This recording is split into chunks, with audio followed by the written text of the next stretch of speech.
Saudara-saudari terkasih, apakah saudara sudah memulai hari ini dengan penuh sukacita dan punya niat untuk berbuat baik meskipun kecil? Semoga Tuhan memberkati niat baik saudara. Hari ini, silahkan hidup sepenuh hati, karena hidup hanya sekali, harus jadi inspirasi.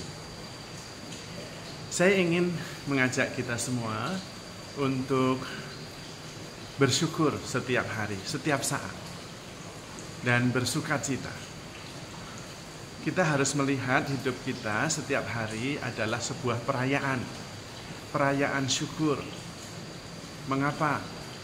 Karena hidup kita itu dari awal, pertengahan, hingga akhir itu atas dasar kasih karunia Allah. Kalau kita hidup itu karena kasih karunia, kalau kita sehat itu karena kasih karunia, kita tidak modal apapun juga. Kalau kita terus berkarya menghasilkan buah juga karena kasih karunia. Kalau kita berdosa juga diampuni karena kasih karunia.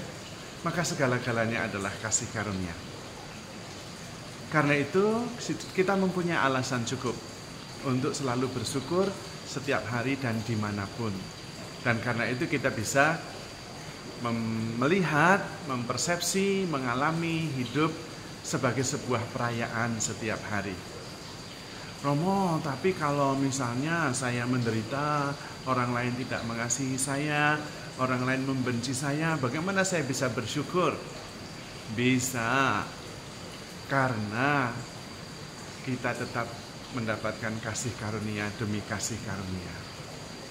Lalu bagaimana kalau kita misalnya tidak mendapatkan perhatian? Romo, saya tidak dihargai.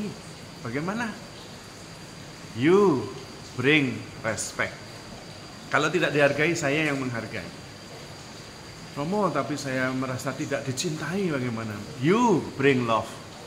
Ketika tidak dicintai, kita yang mencintai. Maka doa Santo Fransiskus Assisi itu sangat baik. Jadikanlah aku pembawa damai. Kalau tidak ada damai, kita yang membawa damai. Kalau tidak menemukan sukacita, kita yang membawa sukacita. Karena kita sudah cukup dengan kasih karunia Allah saja. Maka ada dua doa yang sangat berkaitan dan sangat praktis untuk memimpin dan mengarahkan hidup kita dengan baik, yaitu doa dari Santo Ignatius dari Loyola dan Santo Fransiskus Assisi. Untuk kepentingan kita sendiri, ambillah ya Tuhan, ambillah ya Tuhan. Keinginan, kehendak, pikiran, ambil. Kesuksesan, ambil. Dan cukup dengan kasih-Mu saja. Cukuplah dengan kasih karunia Tuhan. Lalu kita hidup atas kasih karunia itu. Kemudian, karena sudah cukup dengan kasih karunia Tuhan, kalau kita tidak mendapatkan respek, kita memberi respek. Kalau tidak mendapatkan cinta, kita membawa cinta. Kalau tidak mendapatkan damai sejahtera, kita yang membawa damai sejahtera. Kita berhenti menjadi korban, tetapi menjadi sumber. Karena kita sudah mendapatkan kasih karunia demi kasih karunia. Bukan karena perbuatan baik kita, tetapi karena kasih karunia Allah. Bahkan ketika keadaan kita begitu buruk, keadaan kita begitu hancur-hancuran, keadaan kita sungguh-sungguh in the bottom line, kita tetap bisa bersyukur karena kita tetap pada posisi untung. Mengapa? Karena modal pun tidak. Begitu lahir kita sudah langsung untung. Dan kita lahir karena kasih karunia. Kita hidup karena kasih karunia. Kita bertumbuh karena kasih karunia. Kita menghadapi banyak masalah karena kasih karunia. Segala-galanya karena kasih karunia. Maka cukuplah kasih karunia Allah bagiku. Dan kemudian memancarkan cahaya, memancarkan terang, menjadi sumber damai sejahtera, menjadi sumber keselamatan, menjadi sumber sukacita, menjadi sumber cinta kasih. Kitalah sumber. Karena kita selalu ada dalam kasih karunia Allah. Dan itu cukup. Ketika kita berdosa pun, kita tidak hancur. Karena ketika kita berdosa pun, kita ada dalam kasih karunia Allah. Dan dosa-dosa kita diampuni. Ketika kita dihina, direndahkan, kita tidak hancur.